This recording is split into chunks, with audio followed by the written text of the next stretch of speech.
The Conservative Party suffered a devastating defeat in the general election of May 1997. John Major immediately resigned as leader of the Conservative Party, plunging the party into a leadership election. At this time, only the Conservative MPs had a vote in the election of the leader. Could that be changed? The results were awful for the Conservatives across the country, but they were particularly bad in the southeast, as Jasmine Butter now reports. Won't you tell me, where have all the good times gone? Where have all the good times gone?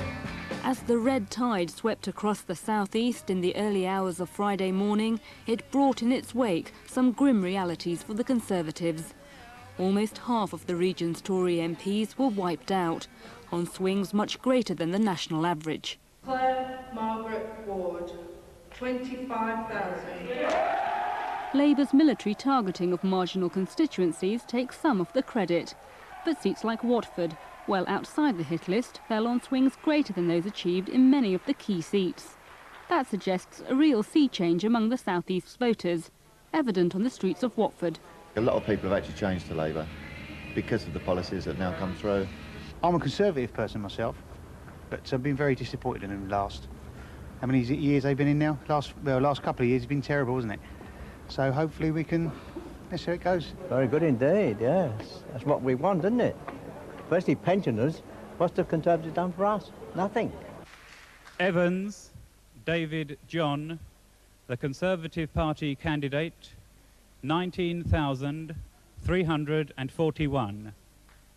David Evans in Welwyn Hatfield was one of the casualties, and he wasted no time in apportioning blame. The government, broken promises, VAT on fuel, ERM fiasco, couldn't get their act together on Europe. Any truce between the Tory Europhiles and sceptics is well and truly over. Each blames the other for the cataclysmic defeat. Some of the champions of either side may have gone, but the battle for the leadership still promises to be a bloody one. Michael Heseltine and Michael Portillo are out of the race, but South East sceptics are bound to be in the running. He's a well-respected man about town, doing the best things so conservatively. I'm seriously interested and I'm seriously thinking about it, and I'm talking to friends and colleagues to see what they think. The debate has already begun among Welwyn Hatfield Conservatives. There's a new leader to be chosen, obviously, yes. Somebody probably stronger than the leader we've had. More total unity. I think that's essential. And, you know, they've got the chance to start building it up again. Well, I met John Redwood the other day. I can't say. It's difficult. Indeed, local activists won't have a say. The new leader will be chosen by the depleted ranks of Tory MPs. And that, argue campaigners, will have to change if the party is to rebuild from the roots. We have moved from an age of deference into an age of democracy. And what has now got to happen is that the Conservative Party has got to learn that only by involving people, allowing them to participate, allowing them to have a say in matters that affect them, will they begin to build the membership to face the next century. One suggestion is to elect a caretaker leader to watch over the party until the electoral rules are reformed. Then members would be included in the search for someone with the strength and charisma to shake off this devastating defeat and rebuild a party that once appeared almost invincible. Archie Hamilton has the impeccable pedigree of a Tory grandee. An MP in the Surrey stockbroker belt, he added to the knighthood another title this week, becoming chairman of the 1922 committee of all Tory MPs. The crucial factor in the election were his views on the method for choosing a new Tory leader. By electing him, the 160 or so Tory survivors at Westminster set their face against a rule change to give the grassroots a say in the current contest. Reform will have to wait, but many activists are very unhappy, as our political correspondent Jonathan Beale reports. Let me do his picture. Let me do his picture. The Tories showed some signs of regrouping after their election rout. It was hello to the team which will represent the views of all Tory MPs and oversee the choice of a new party leader. But with the election of Sir Archie Hamilton as the new chairman of the 1922 committee, it was also goodbye to any chance of activists being involved in the leadership contest, at least for this time. I don't have to tell you about the problems that leadership campaigns bring, namely that you get a lot of infighting and so forth that inevitably goes on, and I don't think that does the party any good. I think there's a very strong feeling in the party at the moment. We want to get on with this leadership campaign and get a new leader behind we can all unite and get into the serious business of opposition in this parliament. Sir Archie Hamilton, Eton and the Guards before he became MP for Epsom and Ewell, has opted to keep with tradition. However, he hasn't turned his back on a review to widen the franchise at a later date, a move welcomed by grassroots activists, but they may still carry out their own survey as to who should lead the party. I'm sorry that we couldn't persuade enough members of Parliament. Clearly quite a lot thought it was right, but not enough did to make the change on this occasion. But as I've always said, it is the 1922 committee's decision. It is their election. And in the end, they have to make that decision, and they have to decide what signal they wish to send as a result of that decision. William Hague is seen as the grassroots favourite to take over as leader. Among MPs, though, there appears to be no clear front-runner. It leaves the possibility that while the 800 or so senior constituency activists would vote for one leader, the parliamentary party would choose another. The reasons for delay are not just to do with questions over who should vote. After just losing the election, one of the region's new intakes says the decision is being forced too soon. This will probably be the most important vote I cast in the next 5 years, because our chances of winning many parliamentary votes, given the current majority, are pretty slim. And frankly, I would rather not have to make this choice within 2 weeks of becoming an MP. Others simply won't be voting. Theresa Gorman was one of those who campaigned for John Redwood in the last leadership contest. This time she won't be bothering. She says the leadership contest with the current list of candidates is really an irrelevance. You need someone who has tele-appeal, who has public appeal, who the public can relate to. Theresa Gorman. And modesty forbids me to say that I've got anybody in mind at the moment, but someone could emerge. But I think we're choosing at the moment for the wrong reasons. The job is not open for a future Prime Minister, and possibly not for 10 years unless we get this 5 years right. And it's no good us putting up someone who we think is wonderful if the folks out there think is a retread, carrying a lot of baggage from the debacle of the last cabinet. Most Tory MPs will nevertheless be voting in the first ballot on June the 10th. Being in opposition means there won't be the same international media interest as the last Tory leadership contest. But the result will be just as important if the Conservative Party is to have any chance of uniting before the next election. A Billericay stalking horse, you heard it here first. Well, joining me now to discuss the problems facing the party, John Strafford, Chairman of the Campaign for Conservative Party Democracy and former Chairman of the Beaconsfield Conservative Association. And from our Oxford studio, the Conservative MEP for Hampshire North and Oxford, Graham Mather. Graham Mather, some might say that your enthusiasm for widening the franchise is partly based on your fears that this is turning into a bit of a Eurosceptical leadership campaign. Even Stephen Dorrell making much of his concerns about the way Europe is developing. No, well, that's certainly not the case.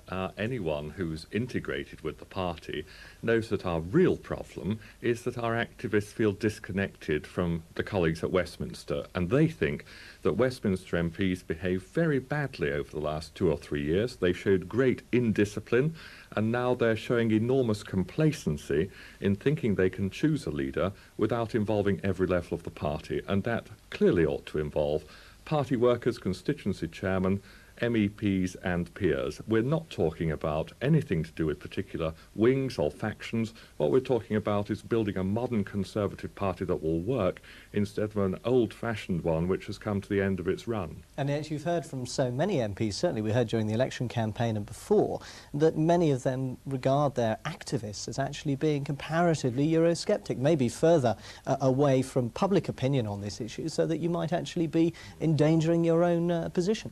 No, my experience is that our grassroots activists have enormous political intelligence. If we listen to them rather more, we as a party do better. When the party tends to go wrong, it's when ministers get cocooned in Whitehall, when they listen to civil servants, when they lose that contact with the people who put them there in the first place. We have to rebuild our party, revigorate those activists, get more professional agents, and above all, choose better parliamentary candidates. And unless our colleagues in Westminster show they're serious about that, then we're going to have a very rough and tough couple of years. John Strafford, they are serious about that, aren't they? They've said that there isn't time to make the changes now for this contest, but that for future contests there will be a full review of the rules, and doubtless that will lead to some involvement for ordinary party members. The trouble is, the parliamentary party has said this on many occasions in the past, and they said last summer that they were going to change the rules immediately after this general election. And it didn't happen. We're used in the voluntary party to be trodden on by the parliamentary party, and we're now fed up with having that situation. It's time for the voluntary party to stand up and be counted. We have now got to move towards a national Conservative Party constitution in which each member's got a vote, and just accepting crumbs from the table of the parliamentary party is not acceptable anymore. We've got to have a training programme, if you like, an educating Archie programme, educating Sir Archibald Hamilton that the days of deference are dead, and we're now moving towards the 21st century. And I hope that at this coming party conference in October, the voluntary party will stand up and it will start asking for those things to be involved, because that's the way we can rebuild the party. Graham Mather's absolutely right. If you want to involve people, if you want to increase our membership and reverse the decline, then we've got to allow them to participate. But is the danger not that you find yourself in the position that the Labour Party was in the early 1980s, that the activists seize power and that the consequence is a shift of the party away from what the public want to hear, and that the next election you suffer an even bigger defeat? Well, that's a very interesting parallel, because one of the disadvantages we have by not being a democratic party is that we can't turn the spotlight on the Labour Party, because the Labour Party is also highly undemocratic. It is a party of vested interests. The trade unions still have 50% of the votes, and we're not able. One Labour, one vote is that. But only one member, one vote for 50%. And what the parliamentary party are putting forward for the Conservative Party is follow Labour. Well, we don't want to do that. We want to create a modern party, a party for the next century, in which every member's got a vote, and those votes are equal to the member of Parliament. Why should somebody who's spent their life loyally supporting the Conservative Party have a vote only 1/5000th value of that of an MP who's been there for 3 weeks? It is a nonsense, and it's time to be changed. Graham Mather, what, in terms of your danger, your view, is the risk if the parliamentary party is seen to elect somebody who the rest of the party is not seen to support? I mean, we hear there's going to be a poll of constituency chairman, which will be published on the morning of the first ballot next month. Now, if that comes out one way and the result comes out the other, what are the implications for the party? The implications are very serious. We effectively have two leaders. We've had the voluntary party express itself. The parliamentary party may then vote in another direction. That is a recipe for instability and chaos. Let's take it a little bit forward towards the party conference. If the parliamentary party are still, by that time in October, sending signals that they aren't really interested in the grassroots, we can expect a very rough party conference. It's almost the opposite of the point you made a moment or two ago. The Labour Party had trouble at its conferences before it had modernised its system. When a lot of people felt they weren't plugged in, then they behaved rather badly on the conference floor. Once the Labour Party modernised, once it gave every member a vote, they were able to impose a discipline. They were able to involve members in policy making, and they became more professional. If we can't do that, we face the risk of a sort of Bennite Conservative Party conference. All right, I want to finally and briefly bring in John Strafford. The chairman of West Berkshire Conservative Association has written John Major saying, if the party doesn't change, it's doomed. Do you agree? Absolutely. We cannot any longer allow a situation where the membership has been hemorrhaging over many years. From 2.8 million in 1951, it's gone down to 200,000 today. We must change, and then we can look forward to rebuilding the Conservative Party. John Strafford, Graham Mather, thank you both very much. William Hague won the leadership election, and in a brilliant speech in July 1997, set out his vision for reform of the Conservative Party. Reform was now on the agenda. First, another view on the state of the Conservative Party. John Strafford is the chairman of the Campaign for Conservative Party Democracy. He's calling for fundamental root and branch change in the party. I asked him what needed to be done. John Strafford, your ideal shopping list of reforms that the Conservative Party needs to undertake. The most important thing is that, first of all, the party has to have a constitution, and that constitution has to be a constitution with one member, one vote in it. And that's the most important thing, because at the moment, legally, the Conservative Party doesn't exist. It's a collection of groups of individuals, the parliamentary party, voluntary party, professional party, and so Constitution is number one. So one member, one vote. One member, one vote for what? What are they going to be able to vote in? What they will do is to have the ultimate authority in the Conservative Party. And that means that they take on the responsibility for the party, but it also gives them the rights as to how the party's run. And those rights can be extended into all kinds of areas and issues, such as the leadership election. So they would, or every member would vote for the leader? If that is what they want in the Constitution, yes. And it is becoming apparently clear during the course of this election that that is what members want. What about party chairman? Should the membership elect the party chairman?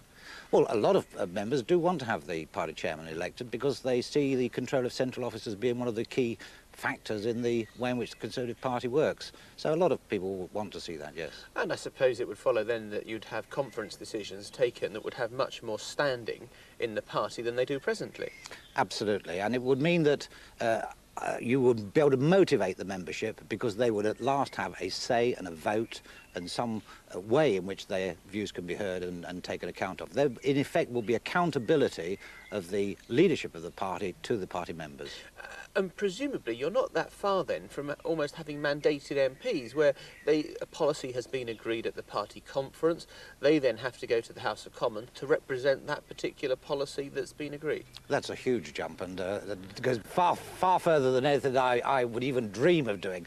No, because we recognise that the leader of the party has got to run the party in the House of Commons. And so the leader of the party will be able to look at policies that the party members want, and he would then be able to give them his priorities in terms of pursuing them. The reason I stretch you out this, it sounds exactly the shopping list that the left wing of the Labour Party had after they lost the election in 1979, and some would argue that those policies which they won on prolonged Labour's period in opposition. Yes.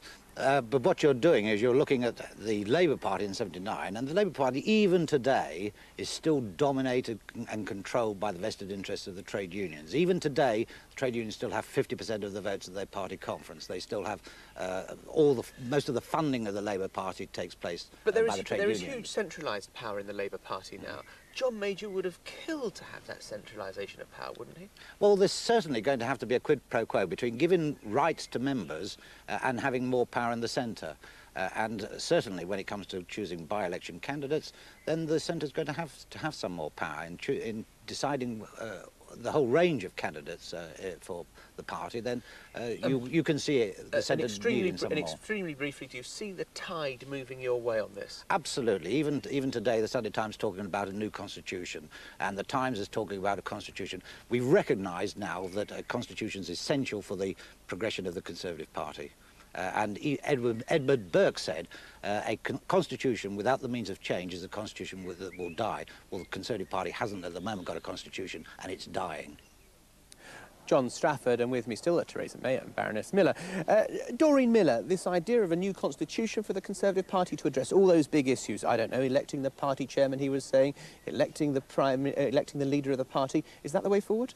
Well, I don't actually think a new constitution, I will say that straight away, but I do think there has to be a reorganisation. Clearly I can't preempt what will be, but I think it's quite important that activists throughout the country have more of a say. But for that to happen, we have to have a Conservative Party. We don't have one. We don't have a national membership. We have people join local associations and all do their own thing. So I believe very strongly that if we're going to give local people much more say, and I think they should, in electing the leader and perhaps talking about policy and things of that kind, although not voting for the party chairman, there's a quid pro quo, to use John's words, in fact. Definitely on certain matters like boundaries, on selection of candidates in certain difficult areas without mentioning anybody by name, the party ought to be able to have a say on those things. So we can't all go off and do our own things. You can never win elections like that. Theresa May, I was travelling with John Major throughout the contest, and I went to every single rally.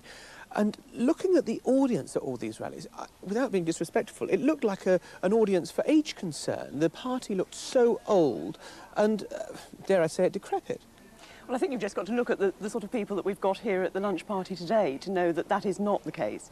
I mean, obviously, there are a good number of old people in the party, and they have a role to play. But we also have a number of people from all ages and across the age spectrum. I mean, certainly my own association has a very mixed membership, and our local council leader is under 30. So. But what do you say to all the research that says that, one, the party is ageing, two, that young people are just not interested in the Conservative Party anymore? Look at the decline of the Young Conservatives and Conservative student organisations.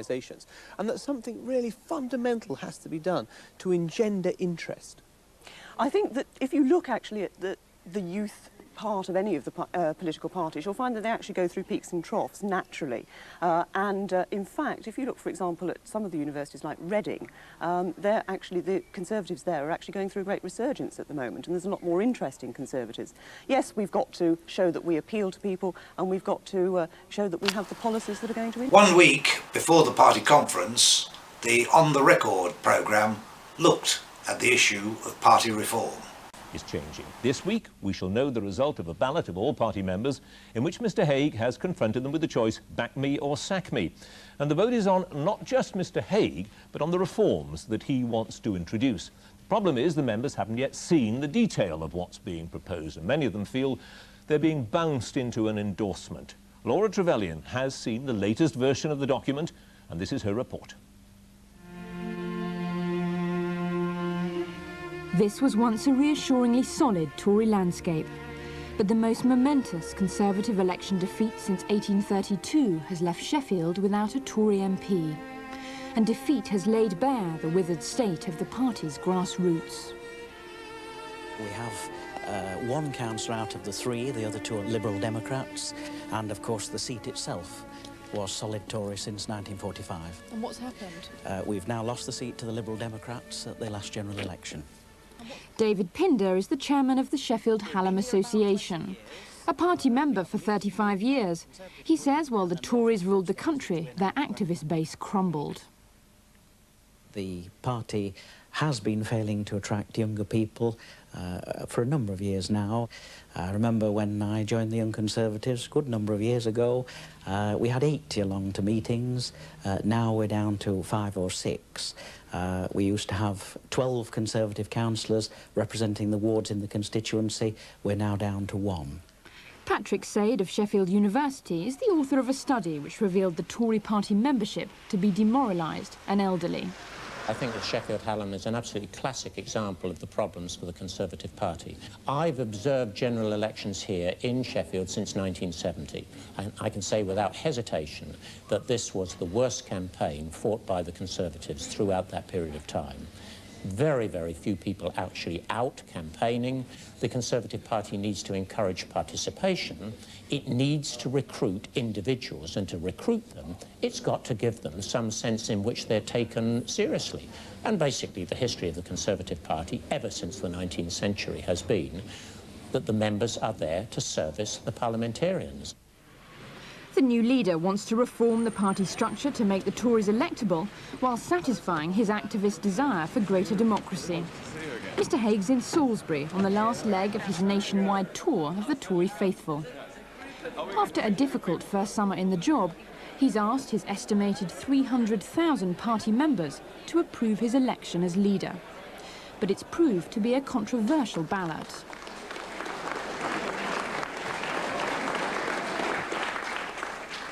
I've come here today to seek your endorsement. I've come here to seek your endorsement for me as your leader and your endorsement of my principles of reform in our party. But the actual green paper outlining the reforms which are being proposed by Mr Hague won't be published until the party conference next week. So activists are being asked to vote yes to proposals they haven't even seen. Mr Hague's decision to link the leadership ballot to his reforms has irritated many in the party. I personally think it would have been much better to have separated the two. I think you should always avoid the appearance of manipulation. Even when you're not manipulating, you should avoid the appearance of doing so. And certainly people have said to me, well, I would have voted yes, yes, they say, but then they tell me that they decided, in fact, to vote no, simply because they felt that there was some agenda there. Now, that could have all been avoided if the questions had been separated. Brushing aside such criticism is Archie Norman, the supermarket boss turned MP who's bringing Asda values to the Tory party. Mr Norman's in overall charge of the Green Paper, and as a first step, he's proposed a central membership list. This is about creating the greatest volunteer political party in the Western democratic world. During consultation, Mr Norman's explained that the three wings of the party, Central Office, the MPs and the National Union, which represents activists, should be united into one party. The Green Paper will actually be published on after the endorsement ballot, assuming we get the right result, otherwise it won't be necessary. Behind closed doors at party headquarters, tempers have been fraying as the final touches are put to the reform proposals. On the record understands there have been at least 9 drafts of the Green Paper. This reflects a disagreement at the highest level between the reformers, who want to give ordinary members a greater say in the running of the party, and the traditionalists, who favour only limited change. We've obtained the final draft of the Green Paper. The copy of the reforms seen by On the Record shows first of all the leadership's determination to centralise control of certain aspects of the parliamentary selection process. The paper says associations must select by-election candidates from a special centrally approved list, but local candidates may be added. Those associations with very small membership may lose the right to select their candidate. And the Green Paper says the party should try and ensure that 1/4 of the candidates at the next election are women. One controversial way of achieving this is a suggestion that 25% of candidates interviewed for seats where there's a vacancy should be women. There are a variety of options set out in the paper, and one idea is simply that if you have a large number of applications for a constituency, this is an idea that's been put to us, you have a lot of applications, then isn't it reasonable that 1/4 of those interviews should be women? That is a proposal. I strongly disapprove of anything which gets anywhere near positive discrimination or giving women advantages over men. I believe we should all compete equally, and I think that if you have positive discrimination, it is catastrophic for the quality of women in Parliament. I also think it's extremely patronising. And I know that if I were sitting in the anteroom of a final interview for a seat, and I was with 2 male candidates, and they were there because they'd beaten off all the competition, and I was there purely because a place had been reserved for me, that wouldn't be helpful, that would be humiliating. And in another measure, which shows how the central party machine is trying to remedy past weaknesses, there's to be a powerful new Ethics and Integrity Committee. It's scenes like this which the party leadership never wished to endure again. Former MP Neil Hamilton was accused of taking cash for questions, but refused to stand down, preferring to confront Martin Bell. The Ethics and Integrity Committee will have a leading party activist as well as an MP's representative on it. But some members regard this as unnecessary outside interference. There is already a perfectly straightforward method of dealing with an MP who has transgressed in a serious way. And to do that, you remove the party whip, and that means that person cannot stand thereafter as an official candidate. While William Hague is bringing the party under more centralised control, in return, for the first time, he's offering members a say in the election of the party leader.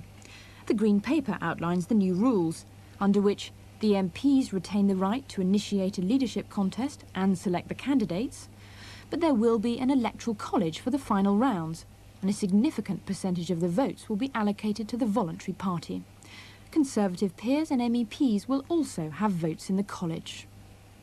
The plan is to create an electoral college of some kind, the proportions to be debated and to be decided, within which the members will command a percentage of the total, and every single member will get a ballot paper in order that they can then vote as part of that electoral college. At a Tory supper club in True Blue, Buckinghamshire, is a veteran campaigner for party democracy. John Strafford won't be bought off with leadership election rules that are still dominated by the MPs. What we've got to do is to ensure that, at the end of the day, we end up with a modern democratic party. Only one member, one vote will do. There seems to me to be absolutely no reason at all why the ordinary member of the party shouldn't have a vote of equal value to the member of Parliament. And here we get into the vested interests of the parliamentary party. And if I may say so, sometimes seems to me that the executive of the 1922 committee is like the town council of Jurassic Park, protecting the Brontosaurus dinosaur of Sir Archibald Hamilton, living in the last century. He's the only dinosaur that's not extinct yet. For activists like John Strafford, the Green Paper offers a little more say in policy making. But members are offered a new role in party organisation. There's to be one governing body for the party called the Board. It'll have 12 to 14 members, including the party chairman and the chairman of the 1922 Backbench Committee of MPs, currently Sir Archie Hamilton. It'll be in charge of day-to-day management. 6 members of the board will be elected by the voluntary party through a new national convention. Further positive discrimination measures may ensure one of these positions is held by a woman. The convention will meet biannually, and it will be primarily a Parliament of Constituency chairman. On the Record understands there's been a heated debate over who exactly should sit on the National Convention. Because it will elect activists to the powerful new Board of Management, its composition is crucial. The reformers wanted ordinary party workers, as well as association chairmen, to be on the convention. But the traditionalists wanted membership to be confined to association chairmen, who were reliably loyal. The final draft of the Green Paper shows the old guard have won the day. The National Union chairman, Robin Hodgson, is the leading figure in the voluntary party. The Green Paper proposal for a national convention bears an uncanny resemblance to Mr Hodgson's preferred option for modest reform. Within the National Union vision, and now in the wider ideas, this is a Parliament of Constituency chairmen. It is the Constituency Association chairmen who have the greatest influence. It is their qualities of leadership and their skill and their dedication that will ensure that we have a really effective, hard-working campaigning force on the ground. It would be, in my view, a disaster if it was restricted purely to constituency chairman. That is not the way forward. The whole mode, when you're a constituency chairman, has got to be, quite rightly, very positive and in favour of the party. Now, because of that, constituency chairmen are easily manipulated by the establishment. And one MP who wants all sections of the party represented on this convention believes the Tory establishment has thwarted activists' rights. My fear is that the present proposal is really just a recreation of the old National Union. Now, it might conceivably be that some people in the National Union intend precisely that, but that old structure is discredited and it must be confronted and defeated. The principles of democracy and decentralisation, you know, that certainly is something that you wouldn't have heard the Conservative Party saying in the past. We showed Professor Patrick Sade our copy of the Green Paper and asked him for his considered opinion. It's a radical document in that it reverses the history of the Conservative organisation over the last 100 years. It is beginning to give members a say. My own view, however, is that it is fairly limited and it needs to go further if it is likely to provide the real incentives to attract people to rejoin the Conservative Party.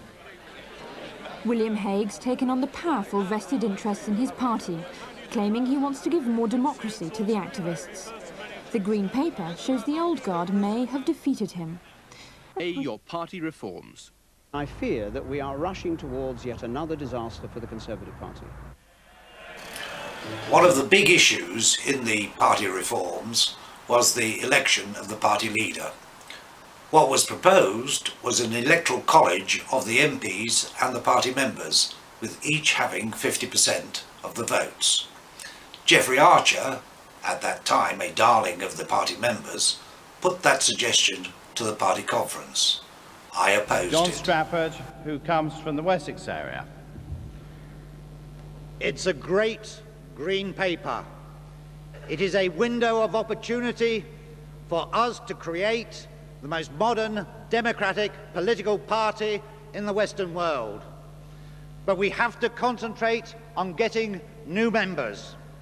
And to bring in new members, we have to talk about members' rights and members' benefits. And dare I say it to Geoffrey Archer, Geoffrey, you're too modest. When you talk of 50%, it isn't enough for the people out there to be brought into this party. We need to have 100%, one member, one vote. One member, one vote on the constitution of the party, one member, one vote on changing the constitution, and one member, one vote on the leadership elections without an electoral college. That is what we want. That is what we want, William. That is what we really, really want.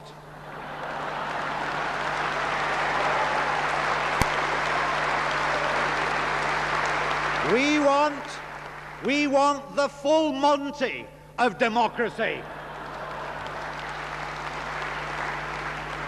The age of deference is dead, and we are now in the age of democracy. To appeal to young people, they want a real say and a real vote. And it is time for us to say to the executive of the 1922 committee, put their trust in the ultimate authority of the party members and stop acting like the town council of Jurassic Park preserving the dinosaurs. One member, one vote will motivate our existing members, will create democratic accountability from the top of the party to the bottom of the party, so that never again will our leaders get out of touch with the grassroots. And by creating a modern democratic party, we can focus on the way in which the Labour Party is undemocratic, as Archie Norman did earlier today. 50% of their funds from the trade unions. The Labour Party doesn't believe in the United Kingdom. If you live in Northern Ireland, you can't even belong to the Labour Party. And the Labour Party members only have 40% of votes in their leadership election. Well, let me tell you, ladies and gentlemen, anything Labour can do, Conservatives can and should and will do better.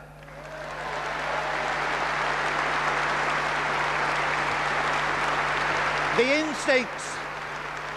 instincts of the Labour Party and Marxist, Leninist, bloc vote, central control, the instincts of the Conservative Party are individual freedom, trust, democracy, and it is time to expose the hypocrisy of the democracy within the Labour Party, and we can only do that by being a genuine democratic political party ourselves.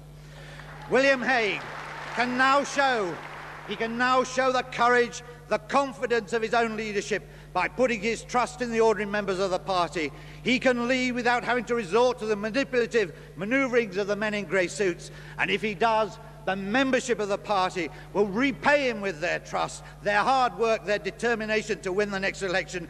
And in 100 years' time, our grandchildren's children will say to a Tory conference, the Tory Party has been the most successful political party for over 100 years, as we are able to say today.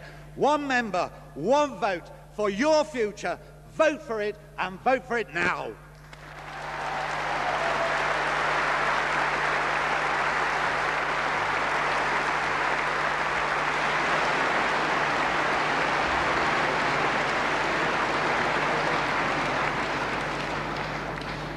Next to speak is Maggie Panya. We got one member, one vote in the election of the party leader, but little else. The National Convention, consisting primarily of constituency chairmen, proved to be a catastrophic failure and ended up as a rubber stamp of the party establishment.